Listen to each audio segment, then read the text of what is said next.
당신이 쓰는 스마트폰, 입는 옷, 마시는 커피 한 잔까지 누군가의 손길이 닿지 않은 게 없습니다. 보이지 않는 곳에서 돈과 권력, 자원을 쥐락펴락하는 가문들이 있거든요.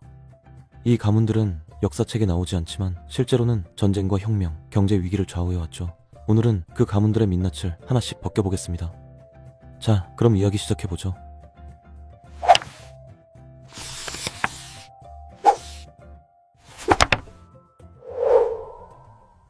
먼저 로스차일드 가문입니다. 이 집안의 재산이 얼마나 되는지 정확히 아는 사람은 없어요. 4천억 달러에서 2조 달러 사이라는 추정만 있을 뿐이죠. 그런데 이들 가문의 개별 구성원을 아는 사람은 거의 없습니다.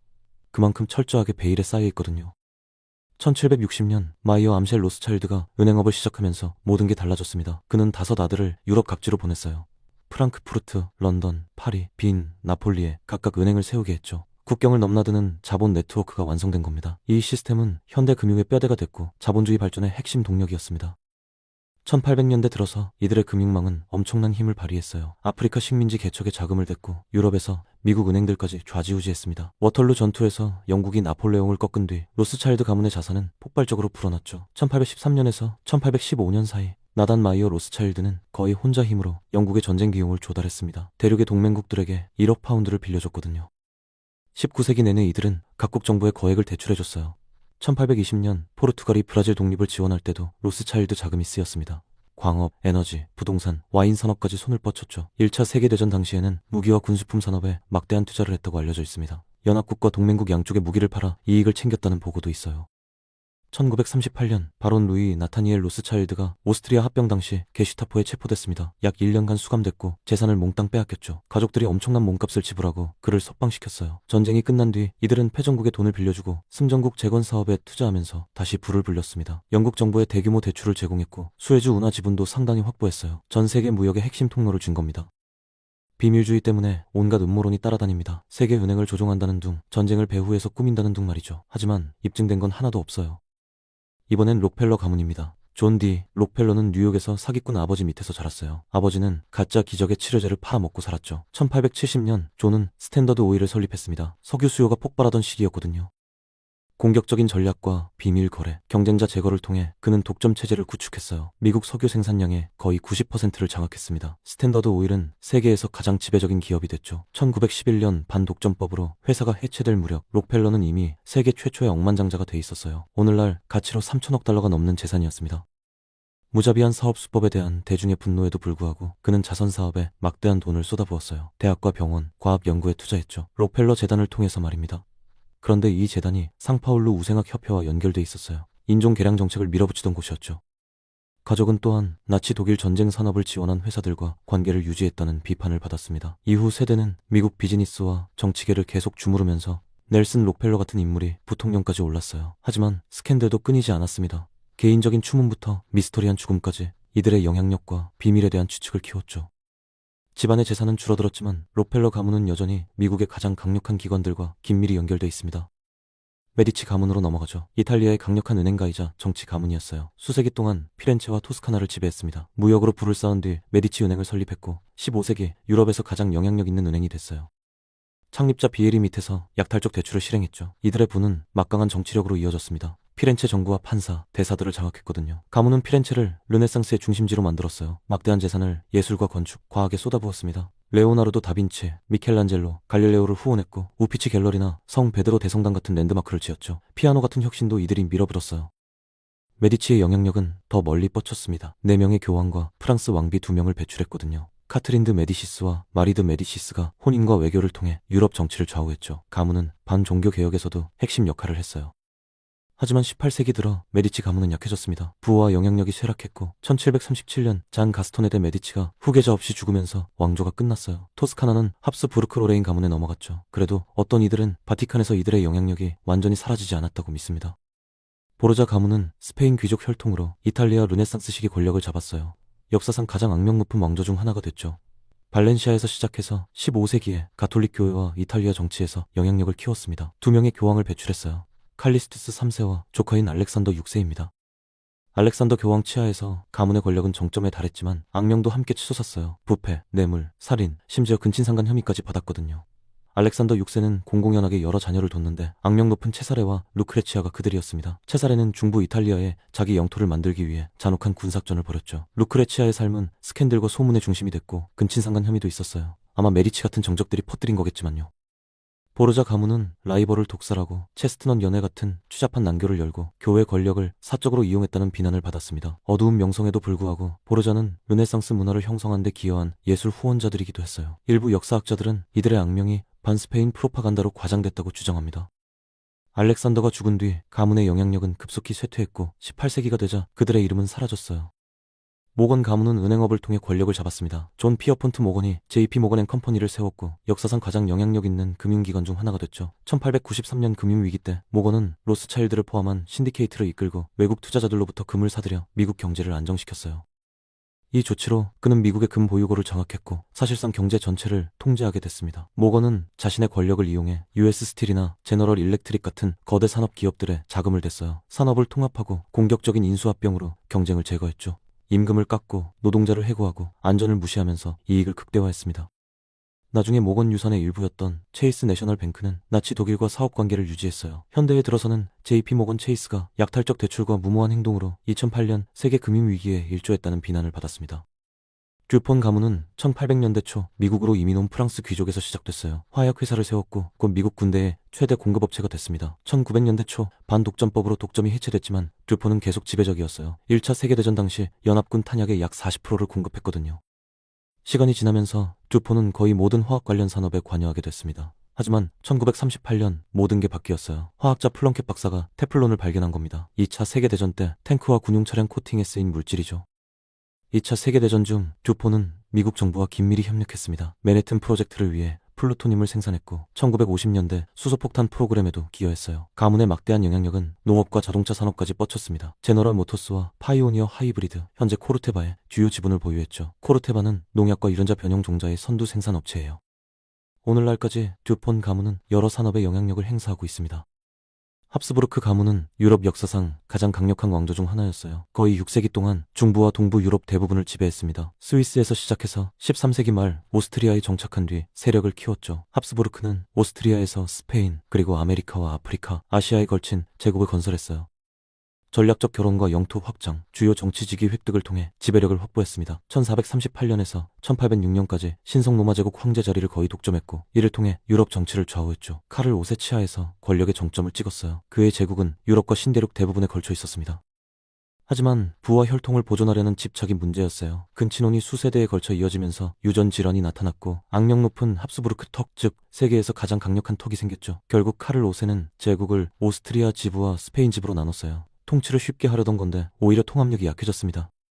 종교전쟁과 정치적 격변이 그들의 지배력을 더 갉아먹었어요. 1차 세계대전 무렵 합스부르크 제국은 민족주의와 군사적 패배의 무게에 무너지고 있었습니다.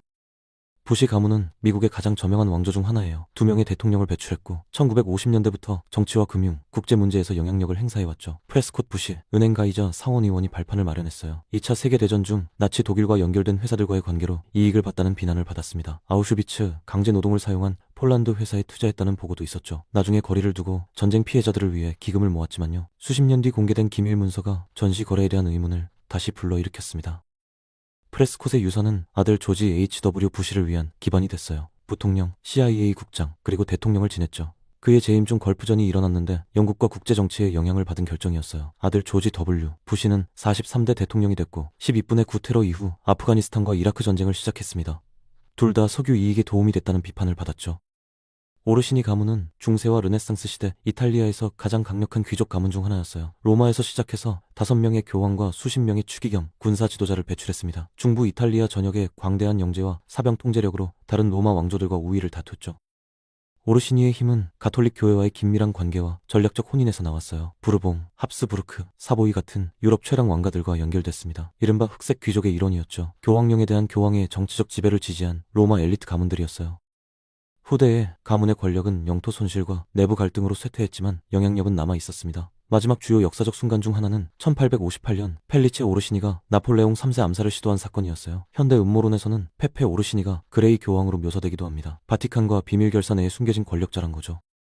윈저 가문은 영국과 영연방 왕국의 현재 왕실입니다. 1917년 조지 5세가 1차 세계대전 중 반독일 정서 때문에 가문 이름을 독일식 작센코부르크 고타에서 윈저로 바꾸면서 세워졌어요. 윈저는 하노버와 스튜어트 가문을 거쳐 빅토리아 여왕까지 거슬러 올라가는 유산을 물려받았습니다. 빅토리아 여왕의 통치는 세계 정치와 산업, 식민주의를 형성하는 데 도움을 줬죠.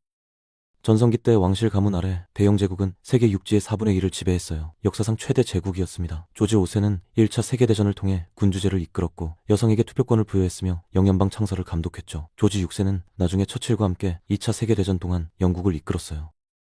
70년 동안 통치한 엘리자베스 2세 여왕은 군주제를 안정과 외교의 세계적 상징으로 만들었습니다. 56개국으로 이뤄진 영연방을 통해 영향력을 유지했죠. 오늘날 찰스 3세 아래 윈저 가문은 여전히 부유하고 문화적으로 강력해요. 자산이 약 280러에 달합니다. 하지만 정치 권력은 대부분 상징적이에요.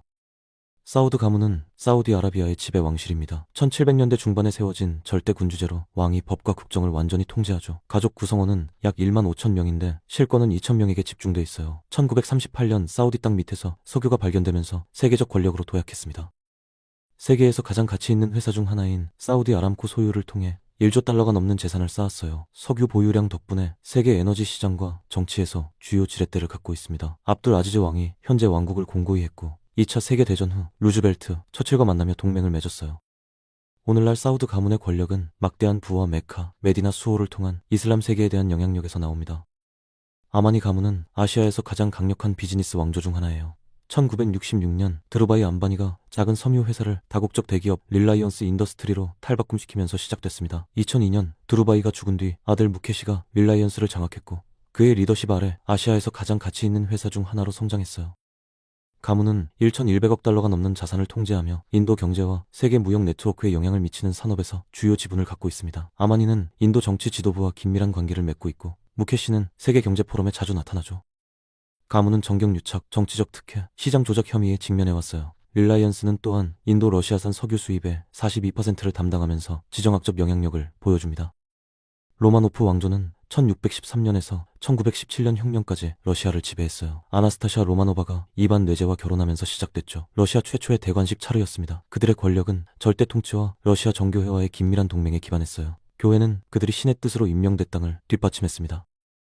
표트르 대제 아래 로마노프는 나라를 근대화하고 해군을 건설했으며 1721년 러시아 제국을 선포했어요. 예카테리나 대제는 오스만 제국과의 전쟁과 폴란드 분할을 통해 영토를 확장했습니다. 알렉산드르 1세 같은 후대 통치자들은 나폴레옹을 물리치는 데 핵심 역할을 하며 러시아의 힘을 굳혔죠. 하지만 19세기 말 제국은 쇠퇴하기 시작했어요. 산업화가 서구 열강에 뒤처졌고 불평등이 심화됐으며 혁명 사상이 퍼졌습니다. 마지막 차르 니콜라이 2세는 적응에 실패했어요. 불안이 커지는데도 전제 정치를 고집했죠.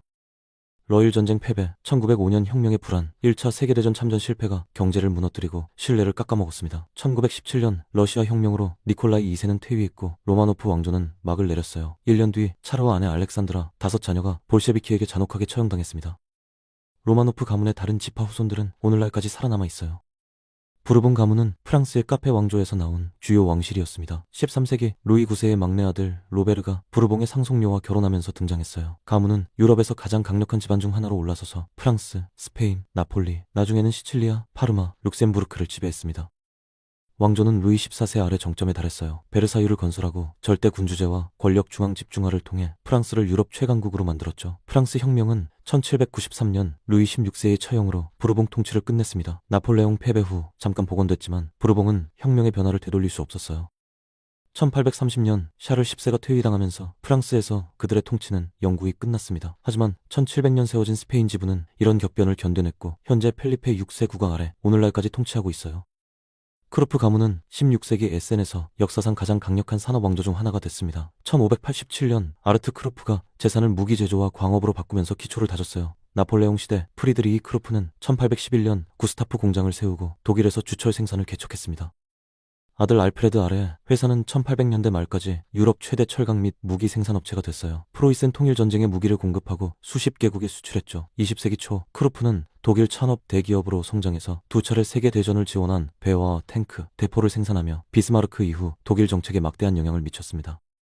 나치 시대 회사는 히틀러 재무장 캠페인의 중추가 됐어요. 공장에서 10만 명 이상의 강제 노동자를 사용했습니다. 전쟁 후 알프레드 크루프는 리른베르크에서 유죄 판결을 받았지만 3년만 복역하고 사면됐어요. 자산을 되찾았죠. 그는 회사를 재건해서 소득 회복을 이끈 거인으로 만들었고 중공업과 철강 생산으로 방향을 틀었습니다. 1999년 회사는 티센과 합병해서 티센크루프를 만들었어요. 세계 최고의 엔지니어링 그룹 중 하나가 됐습니다.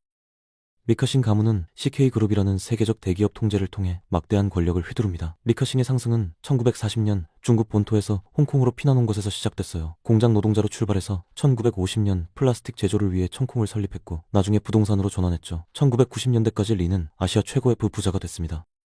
오늘날 가족의 총 재산은 500억 달러를 넘어요. CK 허치슨을 통해 전 세계 50개 이상의 항구 네트워크와 세계 통신 및 에너지 부문의 주요 자산을 통제하며 지정학적 무게를 갖고 있습니다. 2025년 파나마 항구 지분을 미국 지원 컨소시엄에 매각한 것은 베이징의 비판을 받았어요.